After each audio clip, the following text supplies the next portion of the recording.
Welcome to the Alcohol Reset, the podcast that helps you reset your habits, health, and relationship with alcohol without judgment or extremes. If you're looking to cut back, take a break, or just understand how drinking can affect your body and mind, you're in the right place. Each episode brings you science-backed insights on neuroscience, nutrition, and habit change to help you feel better, sleep deeper, and take control on your terms. I'm Mike Hardenbrook, best-selling author, neuroscience enthusiast, and habit change expert. I've helped thousands through my book and podcast to rethink their drinking, and now I'm here to help you do the same. Let's get started. Okay, let's be honest for a moment, just between us. How many of us are really reaching for that drink purely because we, adore the taste? I'm sure sometimes maybe. But for a lot of people, maybe even you sometimes, the truth is, we're drinking because it feels cool. Right, it's a social thing to do. It's kind of expected. It signals belonging. But just imagine this for a second. What if alcohol, suddenly lost that cool factor? Poof, gone. What if holding a drink didn't automatically make you feel successful or grown up or just part of the fun? Would it still have that same pull, that same magnetic appeal? This is what we're going to explore today, this whole fascinating world of cultural conditioning around alcohol. My goal here really is for you to maybe understand that story, that narrative we've all kind of absorbed, often without even realizing. Think of it as a chance to step back, get some perspective, and maybe make choices that feel, more intentional. Choices that really serve your body, your brain. Not just some image you feel you got to keep up. I'm Mike Hardenbrook. I wrote a book called No Willpower Required, and I started Cloud9. My whole thing is really about helping people make those deliberate choices, gently breaking free from habits that maybe aren't working anymore. And this topic, wow, it's something I've spent a lot of time thinking about because honestly, understanding it could be incredibly freeing. So yeah, let's really get into this question. Would you still drink if it wasn't considered cool? It's a pretty powerful question when you actually sit with it, isn't it? We often don't just drink for the buzz or, even just for the taste that we talked about. Nope. A lot of the time, it's about what we believe drinking says about us. It gets tangled up with our identity, right? Feeling like we belong. Sometimes it feels like rebellion. We're just the adult way to relax. But here's the tricky part, the trap maybe. If we never stop to question that story, if we just go along with it, well, we might stick with habits that aren't actually doing us any good. They might even be quietly holding us back. So asking yourself, would I still drink if this wasn't seen as cool? That's not just a thought experiment. It genuinely opens a door to more freedom, to choosing what really feels good for your unique body, your amazing brain, not just what looks good online or what everyone else seems to be doing. Okay, now here's where it gets really interesting. That whole cool image of alcohol, that wasn't some happy accident. Oh no, it was built carefully, strategically. We're talking decades. Literally decades of smart marketing, nonstop ads, movies, music videos, TV shows. They essentially bake drinking right into our idea of what fun looks like, what celebration is, even what success feels like. Just think about it for a minute. You'll see it everywhere once you start looking. The way alcohol's image was shaped, it was intentional. Champagne, right? Became the go-to for celebration. Not just tradition, but seeing it constantly in movies, ads, always about happiest moments. Beer, marketed heavily towards, a certain kind of masculinity, sports, outdoors, the real man's drink, and wine, often positioned as sophisticated, classy. Think elegant people in fancy settings, cocktails. They often signal maybe sexy rebellion or a fancy nightlife, and we soak this all up. Most unconsciously, we've been subtly led to believe that drinking somehow equals confidence or status, or maybe just finally feeling like a grown-up. But then you got to bring in the science, the reality check. When you put that shiny, cool image right next to the biological facts, whoa, the disconnect is kind of stark, almost shocking. Alcohol, despite all that perceived glamour, it can actually mess with some really important systems in your body. It seriously impacts your sleep, like deep sleep, REM sleep. You might pass out, but you're not getting quality rest. It can disrupt your mood big time, often making anxiety or low moods worse the next day. That anxiety thing, it's real. It messes with your metabolism. And crucially, it impacts your mental clarity, your focus, your overall brain health, the perception, glossy magazine ad, the reality, more like a detailed medical report, 3 different picture. And here's the thing, your biology, it's honestly could not care less about the cool factor. 0 flits given. Your liver, for instance, it doesn't know if you're holding a fancy craft beer or a cheap rum. It just sees ethanol. That's the chemical.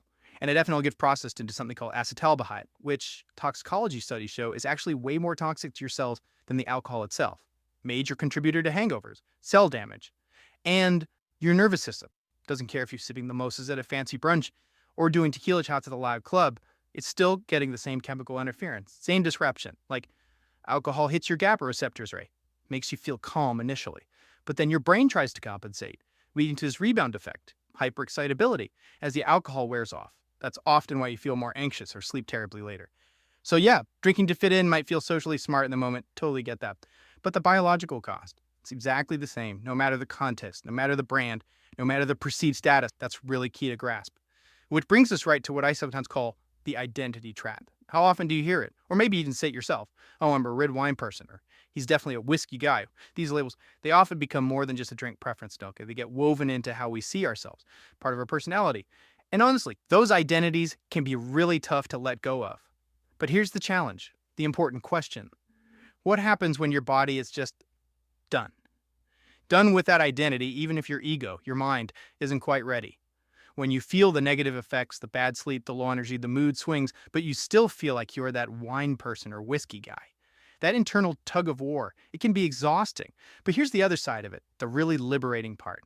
Letting go of drinking as personality doesn't make you boring. Seriously, I'd actually argue it does the opposite. It creates space, real open space for who you actually are, your authentic self, without needing a liquid accessory or social crutch to define you.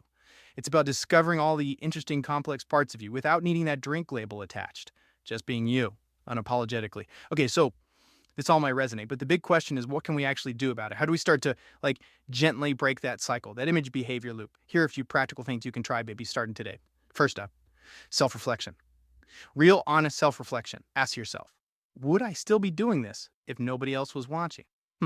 Take away the social pressure, the cool factor, the expectations. What would your choice be then? It can be super revealing. Second, actively look for and create new rituals, things that genuinely feel cool or fulfilling to you. Maybe you get really into making amazing mocktails, like complex, delicious ones. Or you start taking nighttime walks, just you and the stars. Or find a gym class you love, the energy, the community, maybe even journaling, exploring your own thoughts. These things can bring real joy, real accomplishment without the alcohol part. Third thing, curate your world. Especially, social media, the info you consume. Make a point to follow sober, curious folks, mindful living accounts, people exploring life with less or no alcohol. They're out there, sharing great stuff, positive vibes.